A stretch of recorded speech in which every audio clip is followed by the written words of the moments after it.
All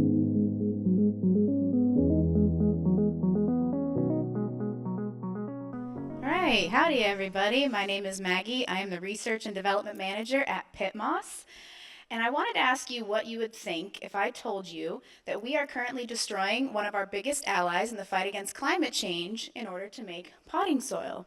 You would probably say, what ally? And I would say, this one. This is a peatland. Peatlands occur in sensitive Arctic environments. They are precious ecosystems that we currently dig up to use to make potting soil.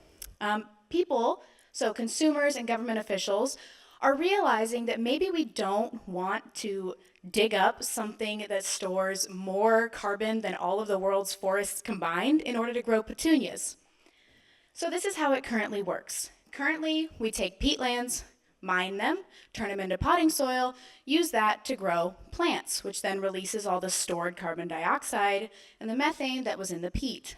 In a separate supply chain, we take plants, turn them into paper and cardboard, and then turn them into trash. At PittMoss, we have found a way to take that paper and cardboard, turn it into cellulose fiber, and then engineer that into some of the top performing potting soils available on the market today.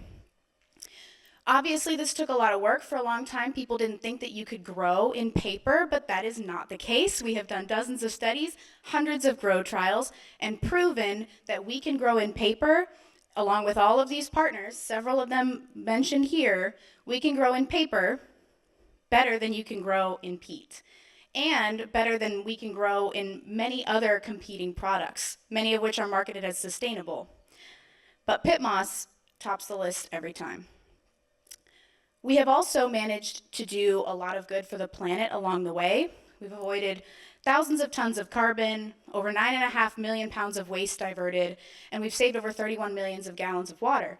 But the benefits are not just on the manufacturing side with PittMoss. When people use PittMoss in their plants, the material also conserves nutrients and it reduces nutrient runoff. These are two major environmental concerns for the horticultural industry today. So currently we sell through 3 different channels. We sell to greenhouse growers, so professional horticulturalists, retails to sell our bagged materials, and then we sell direct to consumer. At scale, we can make PittMoss for $1.20 a cubic foot, and we currently sell to over 350 businesses in 4 countries. We sell predominantly to those greenhouse growers, so like I said, experienced horticulturalists who know a good product when they see one, and we would love to expand our retail offerings, but we are currently limited by the size of our pilot facility in Ambridge, Pennsylvania. Our competition, we prefer not to refer to them as our competition, but actually as potential customers. PittMoss is not only a premium product, but also a peat alternative. So as they go in search of peat alternatives for their own products, we can supply that gap in the marketplace. Ultimately, our vision is that we would like to end the reliance of horticulture on the extraction and mining of peat, long distant transit, and these carbon-heavy industry practices. We would like to decentralize the potting soil industry and have local communities produce PittMoss out of local waste using local labor and provide it on a regional scale. We've chosen to focus on Michigan for our initiative because there is so much indoor agriculture here.